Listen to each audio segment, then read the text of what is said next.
नमो बुद्धाय. मिगार माता या चॅनलवर आपण पाहणार आहोत. आपण बुद्धाला, धम्माला आणि संघाला 3 वेळा वंदन का करतो? हा फक्त धार्मिक विधी नाही, ही आपल्या अस्तित्वाची ऐतिहासिक घोषणा आहे. बौद्ध परंपरेत याला त्रिशरण म्हणतात.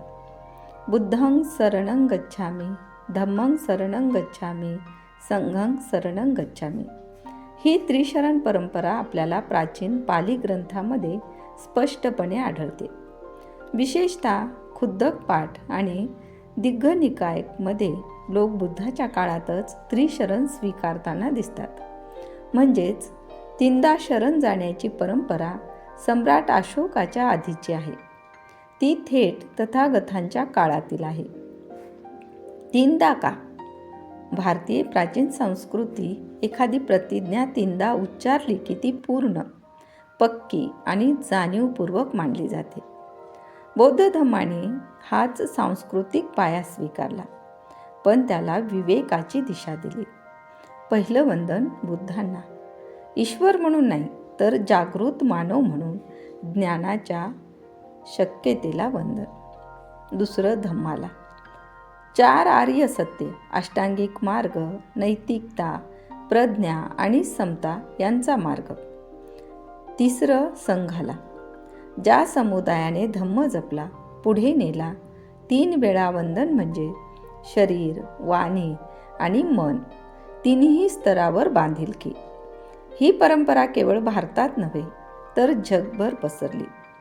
श्रीलंका, थायलंड, म्यानमार येथे थेरवाद परंपरेत त्रिशरण पाली भाषेत म्हटलं जातं. चीन, जपान, कोरिया येथे महायान परंपरेत बुद्धांसोबत करुणेच्या बोधिसत्वांना वंदन केलं जातं. असे अवलोकितेश्वरा, तरीही त्रिशरण ही मूलभूत संकल्पना कायम आहे. तिबेट आणि भूतानमध्ये वज्रायन परंपरेत शेकडो, हजारो प्रदक्षिणा आणि दंडवत प्रार्थना केल्या जातात. पण आधार तोच, बुद्ध, धम्म, संघ.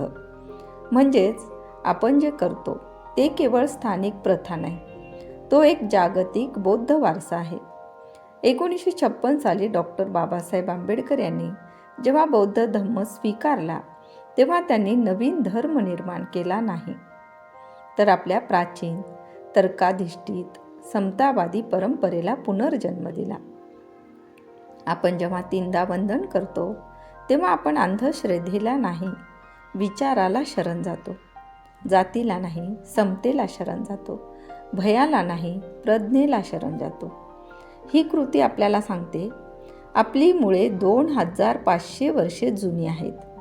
आपली ओळख पराभवाची नाही, प्रज्ञेची आहे. आज प्रश्न असा आहे, आपण त्रिशरण फक्त म्हणतो की त्यामागचा इतिहास जाणून घेतो? जर तुम्हाला वाटत असेल की बौद्ध असणे म्हणजे बौद्धिक स्वातंत्र्य, सामाजिक समता आणि ऐतिहासिक अभिमान, तर हा व्हिडिओ प्रत्येक बौद्ध घरापर्यंत पोहोचवा. कमेंटमध्ये लिहा, मी त्रिशरण समजून स्वीकारतो. जय भीम, जय बुद्ध.